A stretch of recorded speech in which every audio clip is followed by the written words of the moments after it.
Computação, além da sua nota em cálculo, é o único lugar onde o zero faz sentido. Computação tem a ver com tecnologia, conexão e com os robôs que vão roubar nossos empregos. Mas afinal, o que é computação? Computação significa computar, contar, calcular. Ela está em tudo, nos eletrodomésticos, automóveis, aviões, celulares e na IA que faz a sua redação sem errar crase. No começo do século XX, computador não era uma máquina, era uma pessoa, um pobre coitado trancado numa sala, cercado de papel e café frio, passando semanas resolvendo um cálculo que hoje o seu celular faria antes mesmo de você piscar. De fato, o mundo hoje, sem computação, entraria em colapso. E o mais fascinante é que ela esconde toda a sua complexidade. Com apenas um clique, você agenda sua viagem, pede sua comida e se inscreve no Ciência Mapeada, sem ver como os milhões de zeros e uns trabalham sem parar para que a mágica aconteça.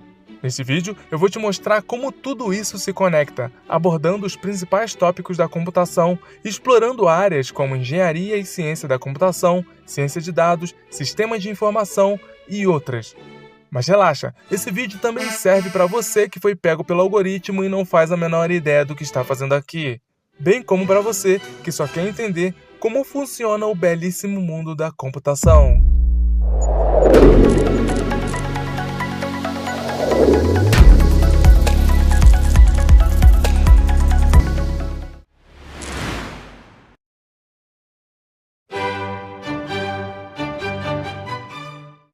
Desde a antiguidade, o ser humano já criava instrumentos para contar e calcular.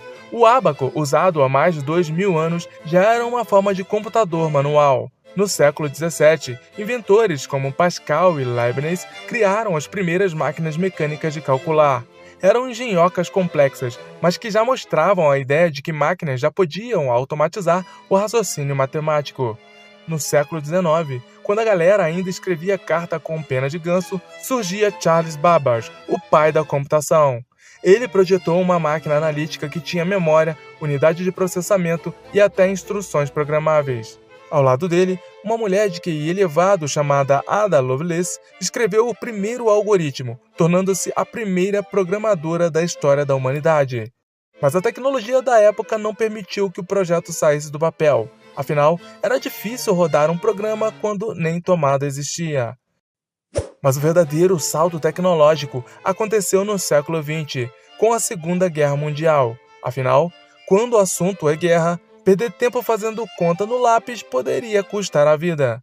Em 1944, no Reino Unido, surge o Colossus, o primeiro computador eletrônico programável do mundo, construído em Bletchley Park sob a liderança de Tom Flowers.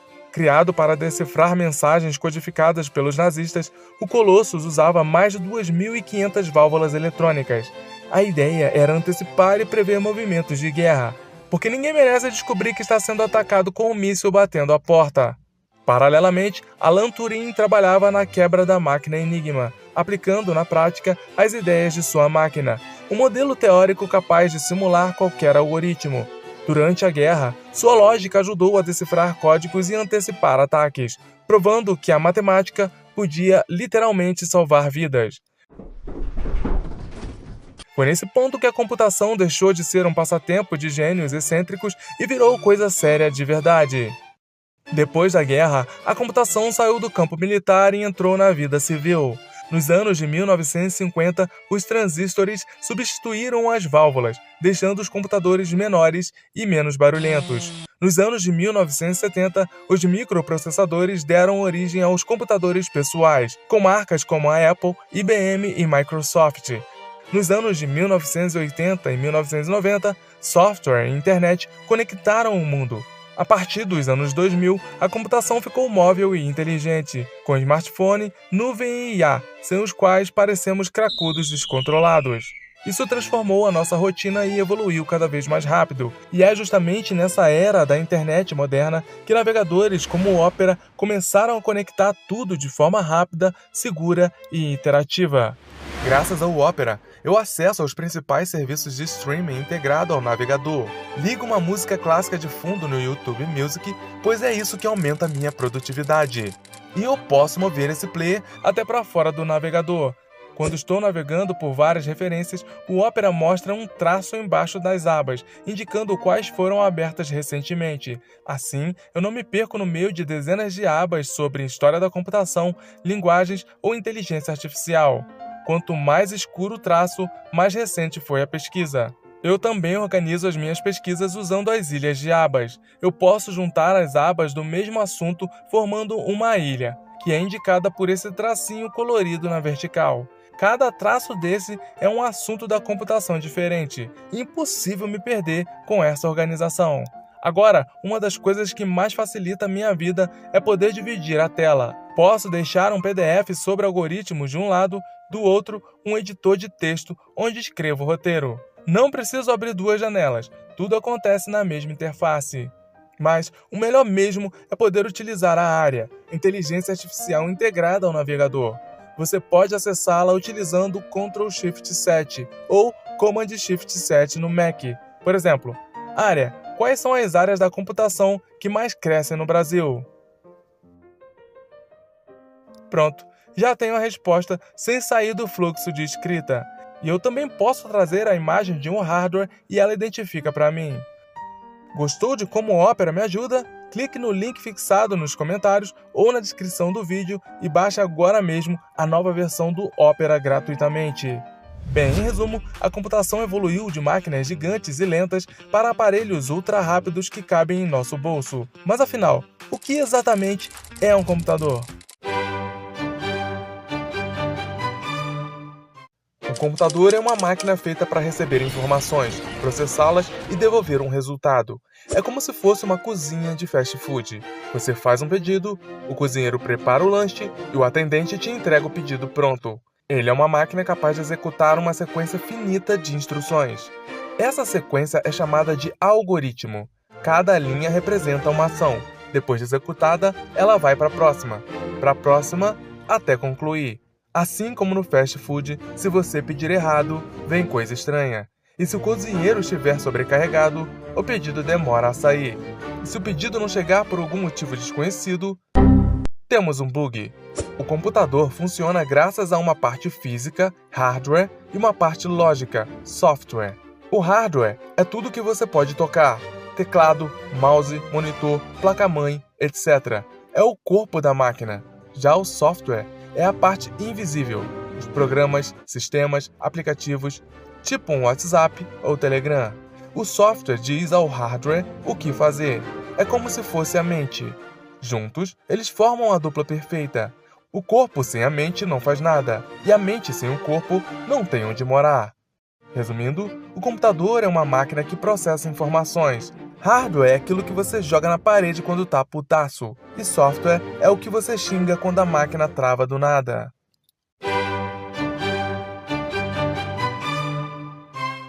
No nosso dia a dia, usamos o sistema decimal, com 10 algarismos de 0 a 9.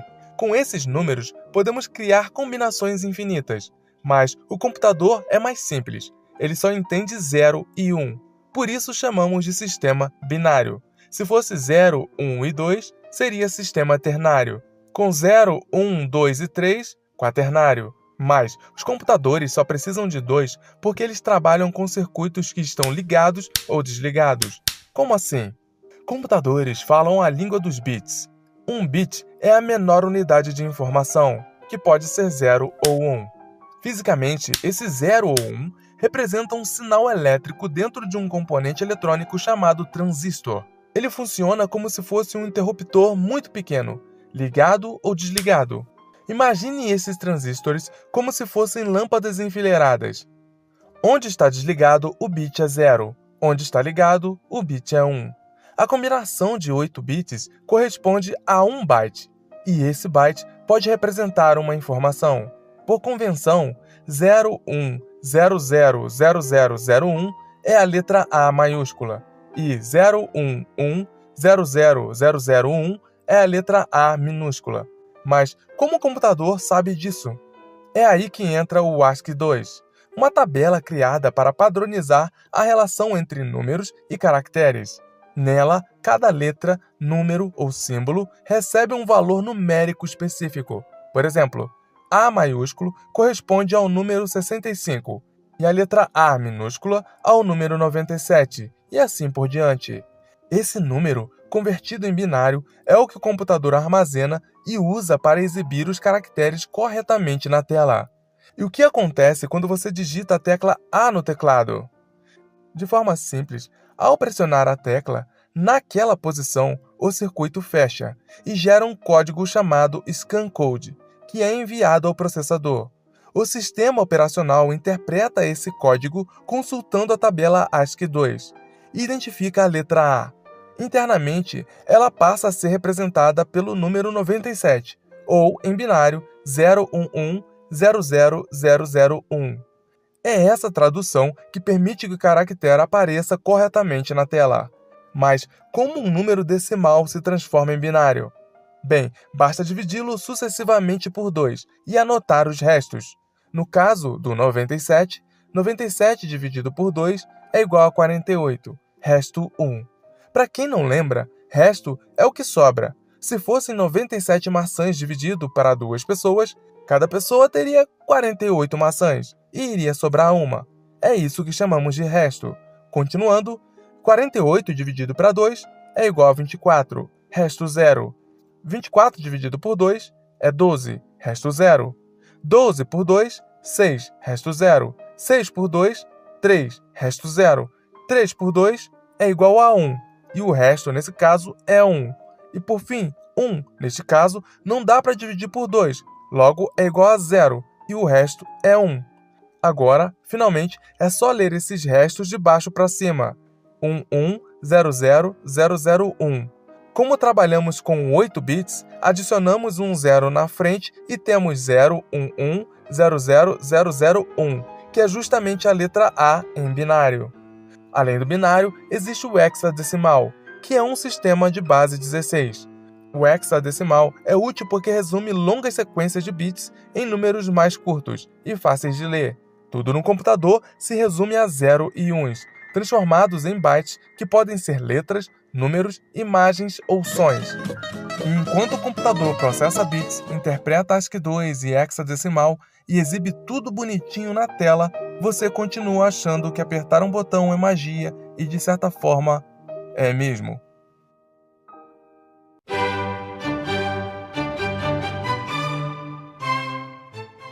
Programar é muitas vezes fazer uma coisa e sair outra. Programar no computador é como dar ordens para alguém sem criatividade. O computador é esse amigo obediente, mas meio burrinho. Se você pedir, faz um café, ele trava. Ele precisa que você diga exatamente o que fazer. Pegue o pó, coloque na cafeteira, aqueça a água até 90 graus, despeje no pó e me sirva. Esse passo a passo detalhado é o que chamamos de algoritmo.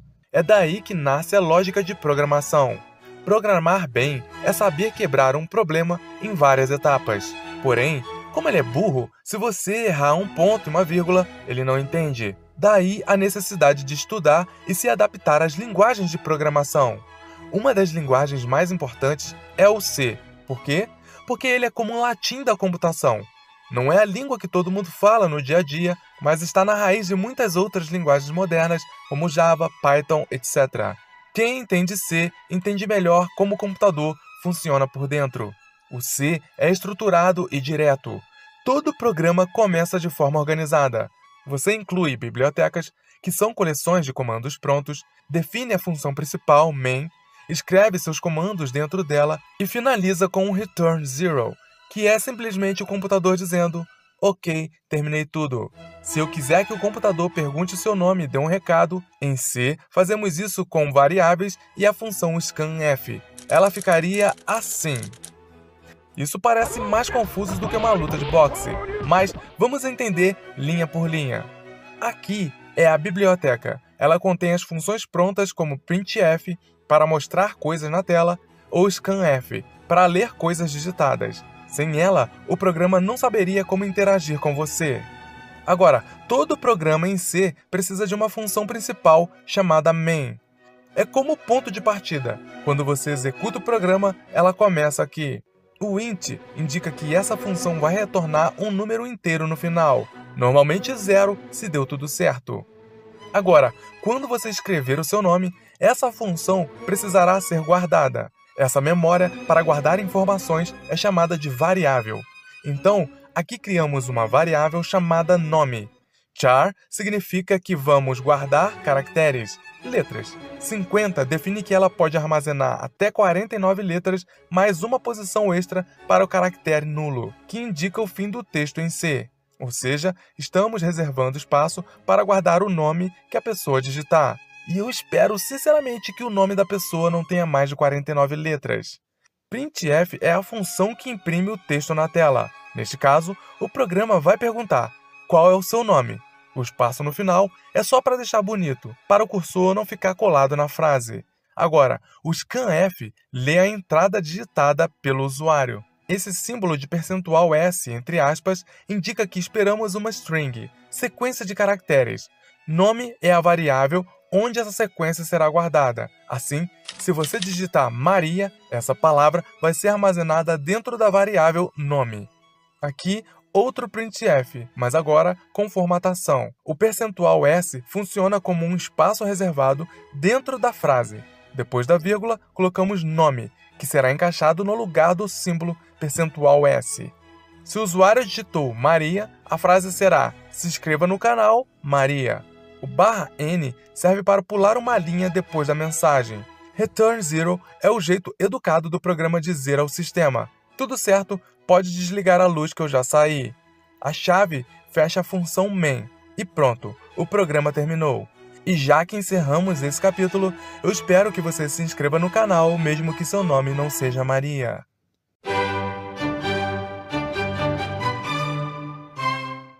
Um computador sem sistema operacional é como uma orquestra sem maestro, ou como um time de futebol sem técnico. O sistema operacional organiza tudo. Ele gerencia memória, processos, arquivos e garante que cada parte do computador saiba a sua vez de entrar em cena. Memória é o espaço onde guarda a informação. Processos são processos.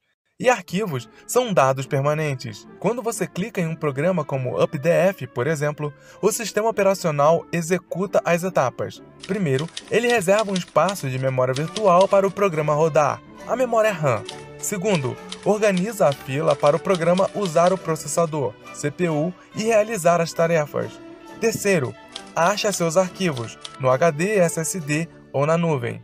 Ao abrir um PDF, o sistema operacional localiza o arquivo no HD e entrega ao programa UpDF. Tudo isso acontece em segundos sem você perceber.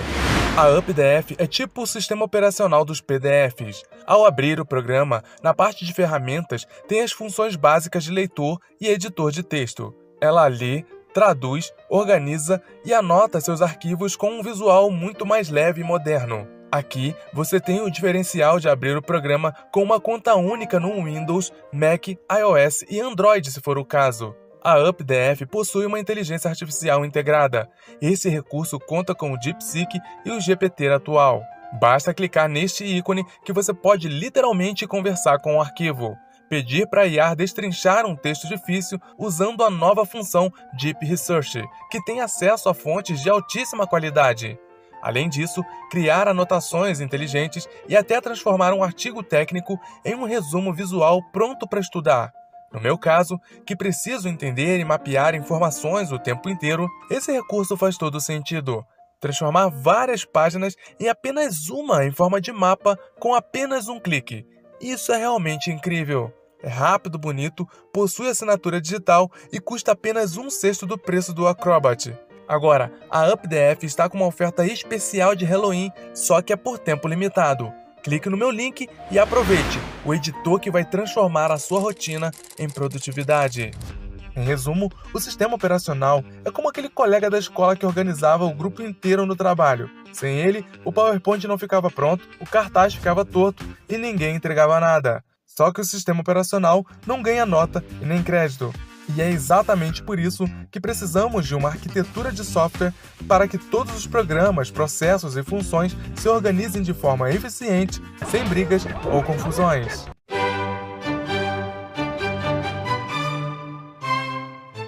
Se o sistema operacional é o maestro que comanda a orquestra, a arquitetura de software é a planta da sala de concertos.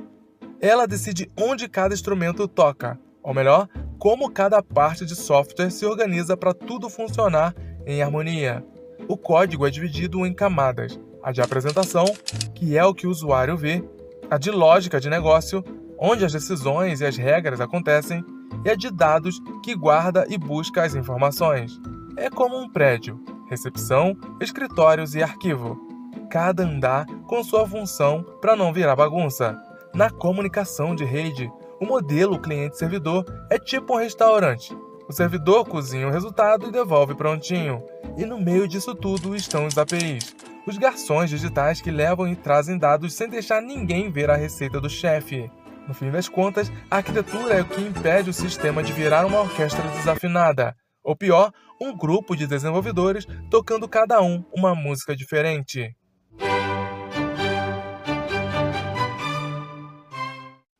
Um sistema de informação é tipo um restaurante muito bem organizado. A cozinha é o hardware, as receitas e os cardápios são os softwares, os ingredientes são os dados, os clientes e garçons são as pessoas, e o fluxo do pedido representa os processos.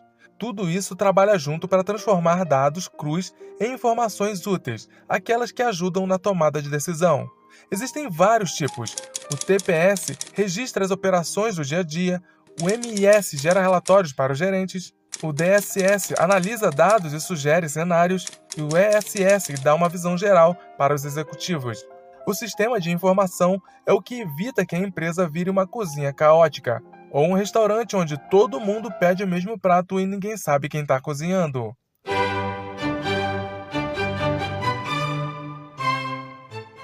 A computação em nuvem permite armazenar e processar dados em servidores conectados pela internet. Em vez de depender do computador local, esses servidores, chamados de data centers, trabalham juntos para garantir a velocidade, segurança e acesso constante.